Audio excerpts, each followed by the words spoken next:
አልኪያና ክደት። ስለ ክደት አንድ ታላቅ ኢማም የተናገሩትን እጅግ አስገራሚ አስተማሪ የሆነ ንግግር ልንገራችሁ።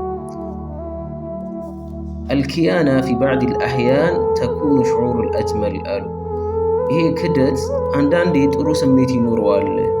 ኢዛ ካነ ሸክሱ ልመቅዱር የስተሐቁሃ፣ ያ የተካደው ሰውዬ የሚገባው ከሆነ ክደት ጥሩ ስሜት አለው አንዳንዴ አሉ።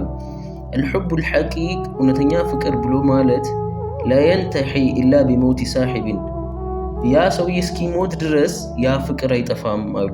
አልሑቡ ልካዚብ የውሸት ፍቅር ብሎ ማለት ደግሞ የሙቱ ዕንደማ የሕያ ሳሒበሁ፣ ያ ሰውዬ በሕይወት እያለ ራሱ የሆነ ቀን ያ ፍቅር ይቆማል ይሞታል አሉ፣ በሕይወት እያለ ራሱ። እናም ኩሉ ካኢኑን የኽተሊቁ ሊነፍሰሁ አልፈ ዑዝረን ወዑዝር አሉ።